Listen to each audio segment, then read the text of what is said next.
So after a very interesting presentation, which was a lot more about the pride and the history of India, let me talk to you something about some elements of finance and money, but also talk about how our future is changing and where in the world of finance we are beginning to see concepts like ESG come in. I must say that when I first received the invite for this session, I was somewhat flummoxed as to why such a topic which is reasonably esoteric in the world of finance has found favor here. I understand that at the margin this is beginning to become important as we begin to think about the new sets of investments that India has to do. Specifically, as we think about climate change, I will talk about the entire gamut of ESG, talk about where ESG stands with respects to either its proponents as well as some detractors, and it's a fantastic day to be doing this with Elon Musk having come out all guns blazing with respect to ESG a couple of days ago, and you will see that in my presentation here. So without further ado, let me proceed ahead and talk to you more about what's happening in this world of finance and how this could potentially impact our futures. So the important point is, and you will find my slides are very wordy, not very pictorial as the previous slides were. I don't want you to focus on the words. The idea is that as we begin to think about what is changing in the world of capitalism per se, in the way the market economy is set up, is the entire idea of moving away from stockholder or shareholder as the primary person that you are trying to maximize for, the management is trying to maximize for, and move that to a stakeholder at the core. Now, there is a big push and movement towards moving from just optimizing for one set of audience, which is the stockholder, largely because there is a growing perception and in some sense a reality that the way the current market capitalism has been structured, this has led to significant amount of inequalities in opportunities, in income, in wealth, etc.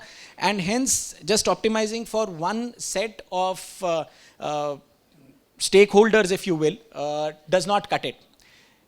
Where does that leave us? That takes us to the idea of stakeholder capitalism. The idea that you are not just thinking about your maximizing returns for your stockholder, but you will take into account just about every stakeholder that you come in association with, which could be your employees, which could be your customers, which could be your suppliers, which will be government, which will be the local society, etc., etc. This is a very complex world. Sometimes in life it is very easy when you have one rule to follow, when you have one thing to optimize for, and as managers it becomes increasingly challenging as to how do you think about distribution between different stakeholders. This distribution needs to also be fair.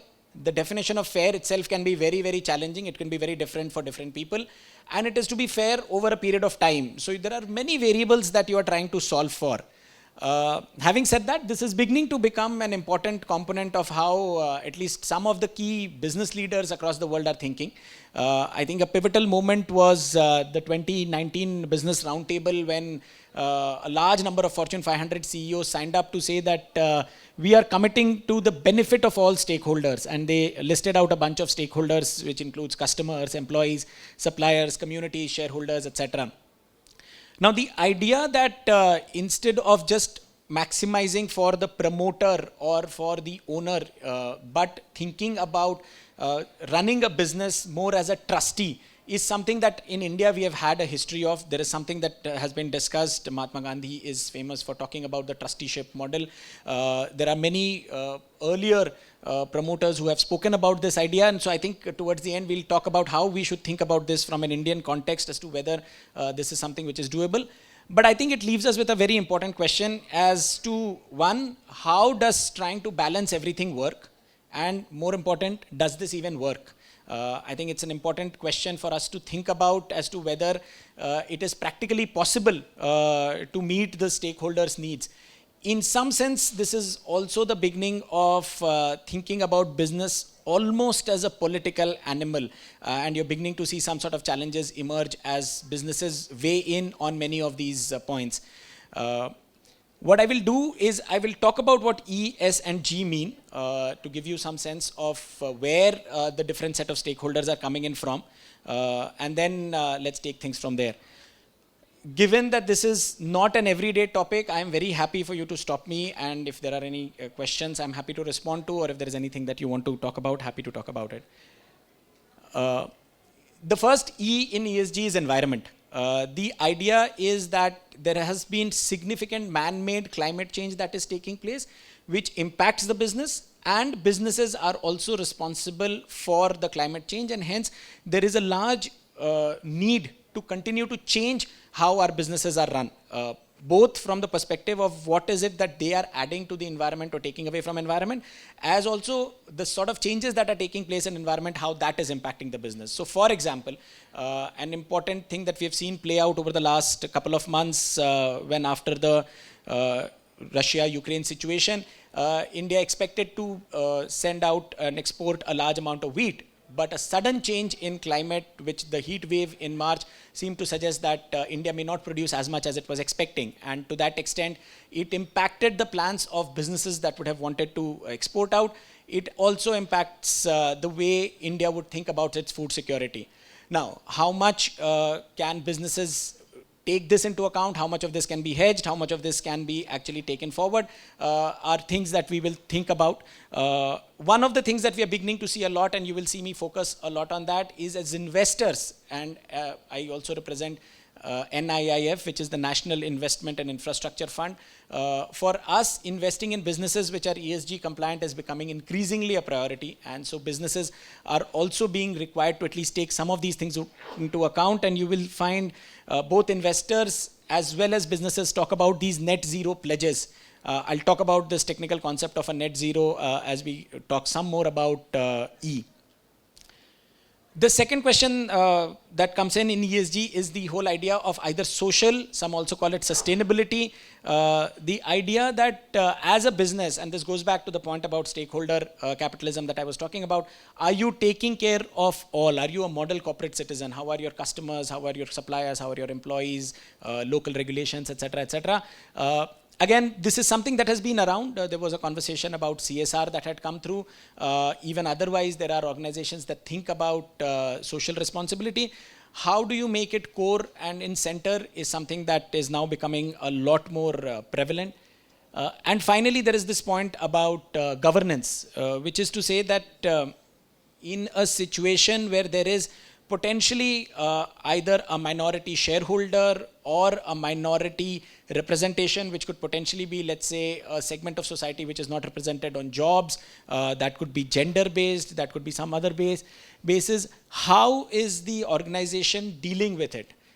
Again, now once you begin to get into this domain, this almost is in the realms of politics, which the objective of which is to work through various stakeholders. And I think it's important for us to also understand where this leaves businesses.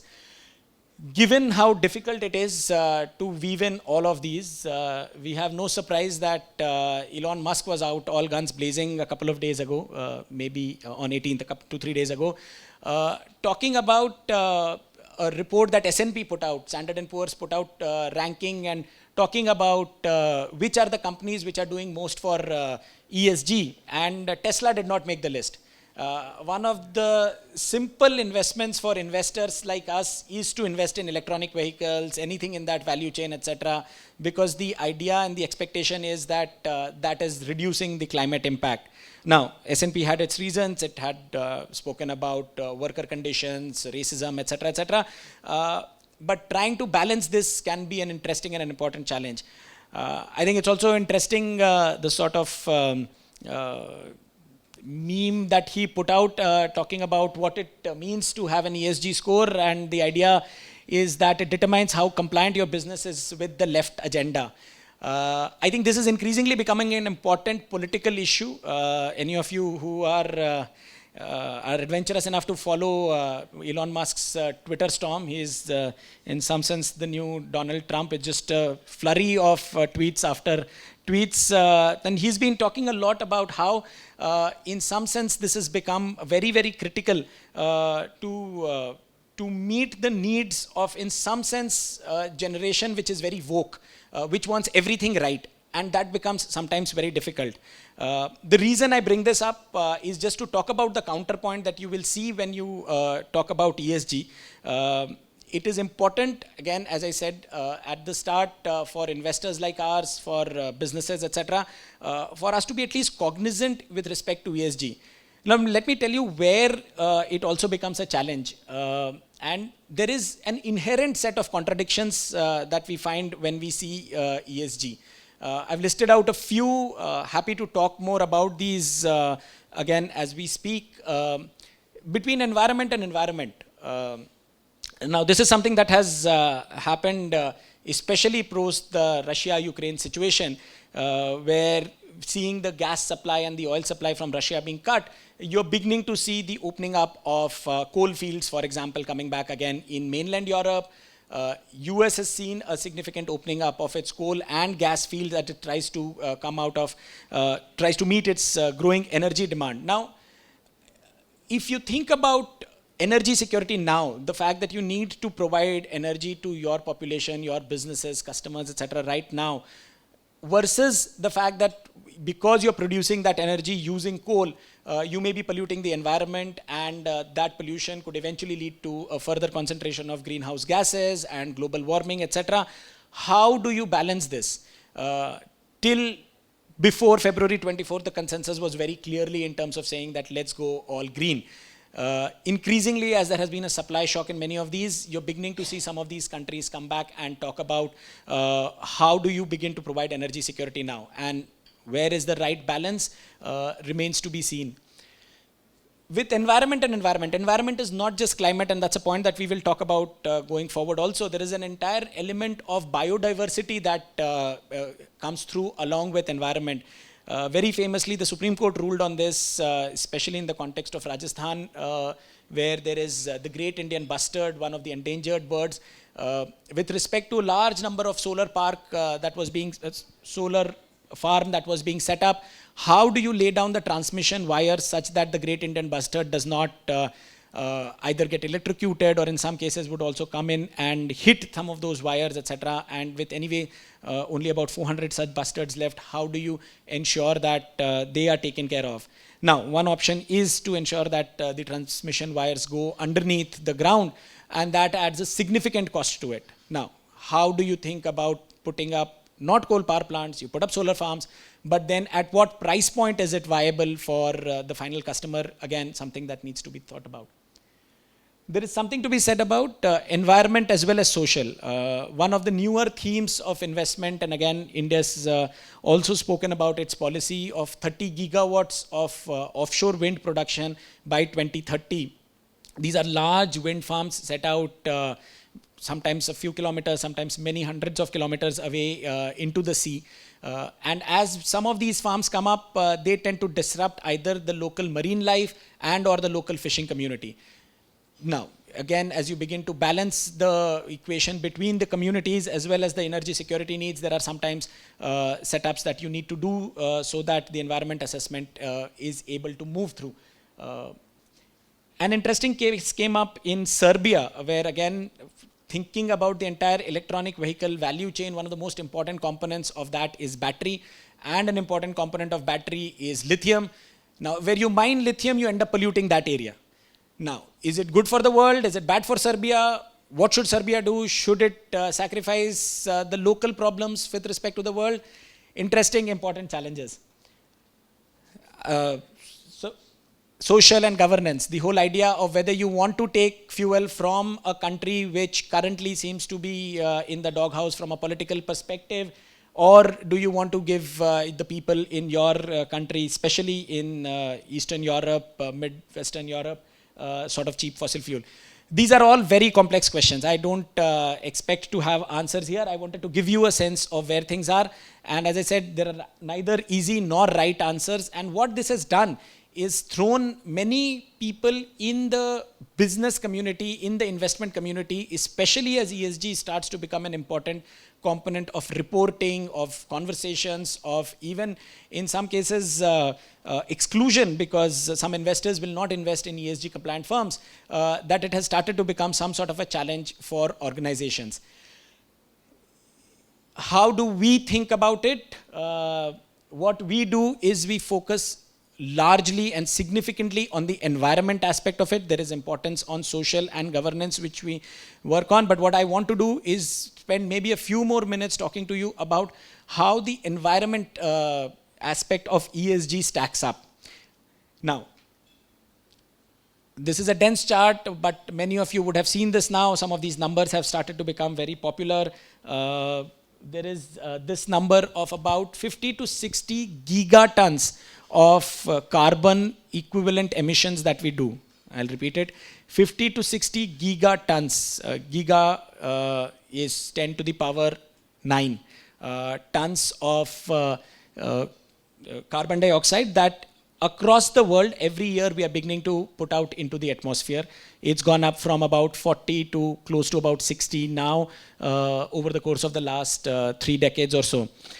There is a natural cycle of Earth to be able to absorb some of this carbon. However, increasingly the scientific consensus is that that cycle seems to be breaking down, and that is continuing to add to the carbon that is there in the atmosphere.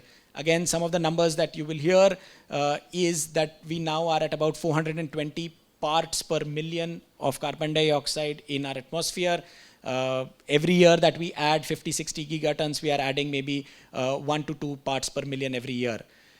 The IPCC, which has spoken in length about this, and again, you don't need to read the entire text, their modeling seems to suggest that as we begin to lock ourselves into this 400 plus ppm, we are beginning to lock ourselves into greater than 1.5 degrees of temperature rise compared to the pre-industrial revolution. Now, I've thrown a lot of numbers at you, but I think the practical reality of what we are beginning to see in climate change is because the earth is heating up, you are beginning to see a lot of changes take place either with respect to drier climate, and which is leading to a large number of wildfires, bushfires, etc., or very intense rain cycles, something that we have seen either in the hurricane seasons or even in India, the way monsoon seem to be changing with lesser number of days but higher intensity. So many of those things are changing. Again, the scientific community believes that this is largely driven by the increase in CO2. An important component to remember is that Earth has seen significant amount of changes in CO2 over its entire 4 billion life cycle. The important thing for us is that beyond a certain temperature zone, it becomes impossible for humans to survive. So while Earth will survive, even if the sort of greenhouse effect continues and goes higher, Earth has seen more than 1000 ppm in various parts of its earlier history.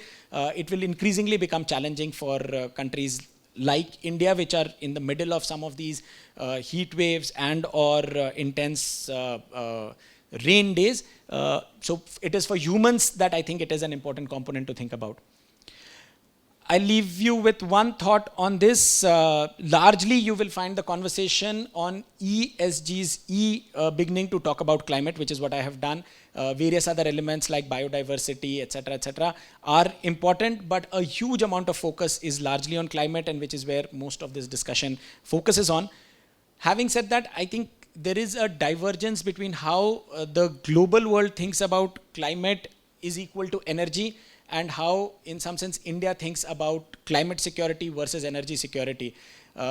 If any of you follow the entire sort of diplomatic negotiations at COP26, which is where all the countries catch up every year and talk about their commitments to reducing carbon, India made a specific point about phase down of coal and not phase out of coal, because for us, the low-cost energy security is an important component and will continue to remain an important component. Globally, there is a lot of pressure on countries like India, China, etc., to say that energy security has to be, in some sense, subservient to climate security. That, as we saw, has changed significantly post the Russia-Ukraine situation. So I think the world will reevaluate when it meets again in COP27 in Egypt. Okay. Now, brace for impact. What will this mean? I'll talk about 4 key sectors where this will create changes. These are the 4 key sectors which also contribute the most to the carbon emissions that are coming out into the world. The first, of course, is power, and we've spoken a lot about coal, etc. India Honorable Prime Minister committed to 500 gigawatts of renewable energy by 2030 and 50% of the total energy being generated through renewable sources. This is a very tall ask, and I think indeed a very interesting and an important opportunity for all of us to rise to this occasion. India already has about 150 gigawatts of solar and onshore wind installed, but over the next 7 to 8 years, we will triple the sort of installation that is there, from 150 gigawatts all the way up to 500 gigawatts. These are big opportunities, again, from an investing person also, but clearly from anybody thinking about it, from changes that will come to in businesses and in societies because of this. This is going to be an important component. Corollary of this is going to be significant amount of investments that will come through in storing of power, because a lot of wind and solar by definition gets produced only when the sun is out or when the wind is running. So you will see, and the government is already beginning to bring out the first pilot tenders with respect to either pumped hydro storage, as it is called, or battery storage, where you will be in a position to store some of this energy, which can be then again used for giving back to either consumers or industry, etc., when the sun and the wind is not there. Very interesting set of opportunities opening up here. The important thing to remember is that India produces only about 10 to 11% of its energy needs through renewable sources now. So the sort of mega change that you will see between now and 2030 is quite fantastic, and something that you may want to align yourself with. This is clearly committed by government. You see that in each and every policy pronouncements. So this is a big change that's coming up. Second is transport. Again, a key component of the sort of pollution that happens is through both people transport as well as freight transport. A lot of new technologies are vying in here to see how you can make it less polluting. There will be interesting developments with respect to hydrogen, but till that happens, we are beginning to see significant investments come through in India, at least on two-wheelers and three-wheelers, which are electric in nature. That's something that you will see. The government has also been putting together very favorable policy responses here. There has been a production-linked incentive scheme as well as the FAME scheme, which is moving this transition. I think it may not be a stretch to say that for many of us, if you are using an internal combustion engine car now or a vehicle now, this may be among the last sort of ICE vehicle that you are running.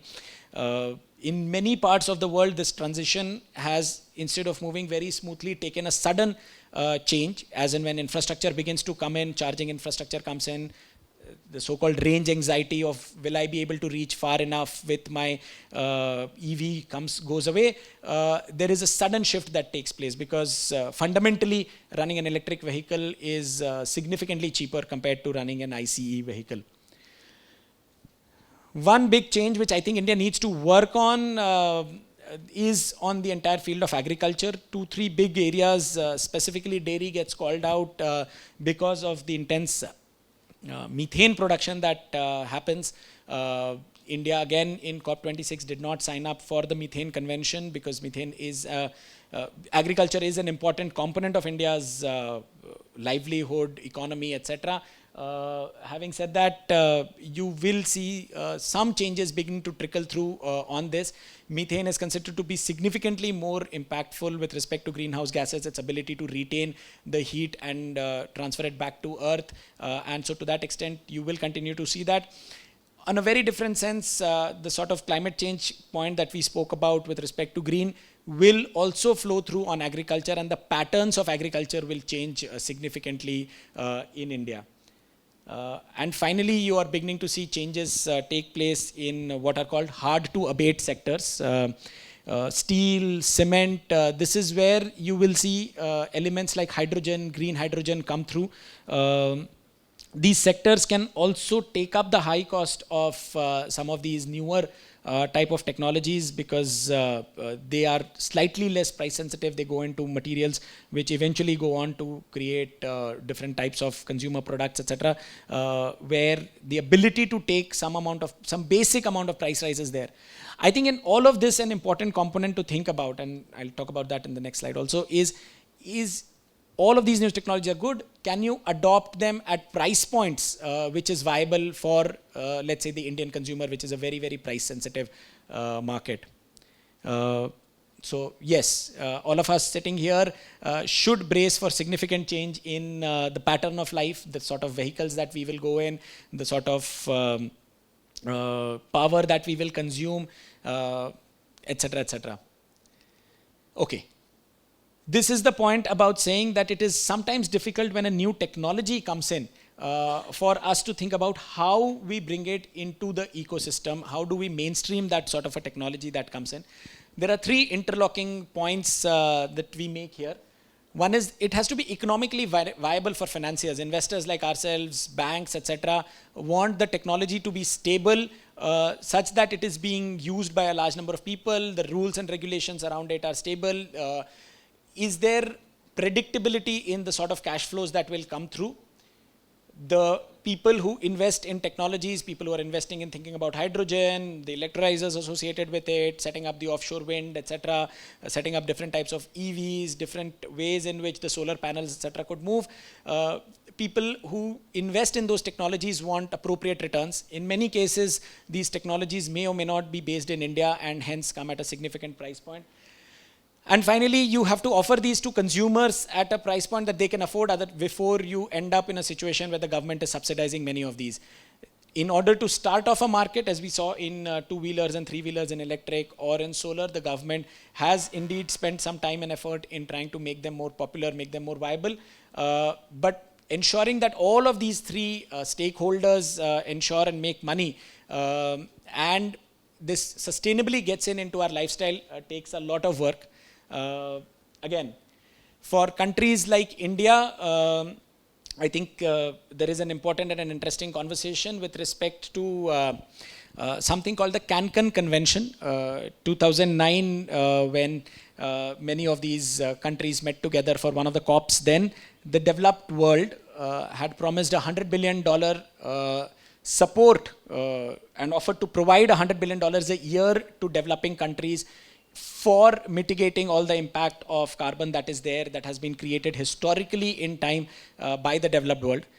We haven't seen much of that, and I think a lot of conversation that India has spoken about, India's commitments in COP26 also are in some sense critically dependent on the sort of flow of finance, technology, as well as capacity building that needs to take place here. I think the Honorable Prime Minister also made an important point about $1 trillion of investment that are required over the course of this decade that needs to come through.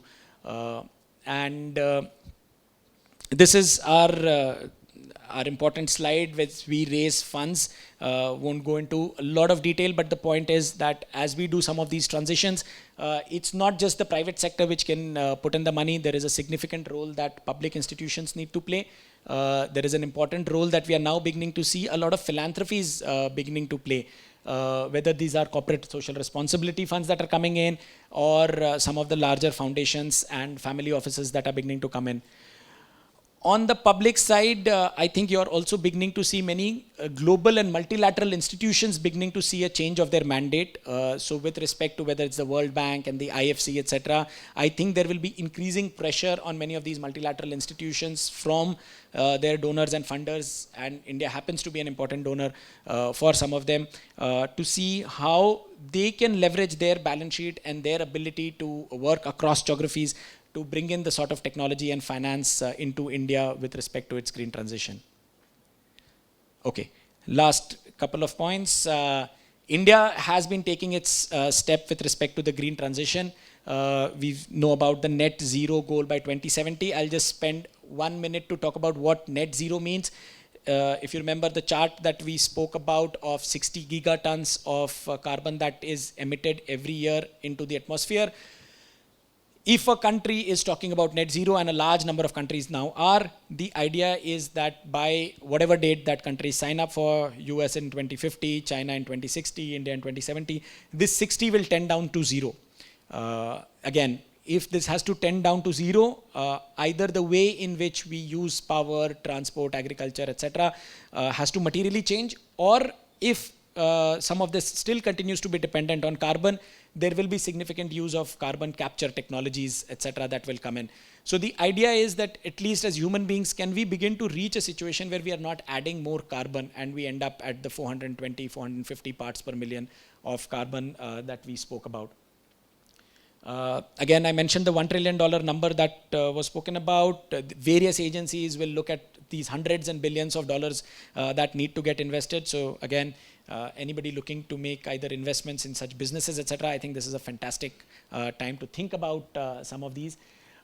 I think the location of cities will also alter, as well as the internal composition of cities will alter, especially as we begin to see significant rain-related events. We have had cloud-related events. I come from Mumbai. Of course, 2005 had a very disastrous sort of a cloud burst, but we are now beginning to see that happen more frequently because the intensity of rain is increasing. Friends from Chennai here would know of that. That happens now on a more regular basis. So how cities are structured, how we think about drainage, how we think about where people should be living, etc., will materially alter. So that's something to think about. Well, there you go. So some of those things will also alter where we are living. And thankfully, Bangalore is not on a coast. The big concern with respect to climate change is if there is significant global warming and there is a melting of ice, some of the coastal cities could be in danger. Bombay, Maharashtra and Bombay came out with their plan, and the local government has spoken about net zero by 2050, because at least according to one scenario, 50% of Mumbai could be underwater by 2050, which is like right around the corner if you think about it in human life scale terms. Many regulators are getting into the act. You will see a lot of ups and downs, changes take place here. SEBI is getting into the act, RBI is getting into the act, Ministry of Finance is getting into the act, Ministry of Renewables, Power, etc. So there is a lot of change that you will see come through. That's something that you should be aware of.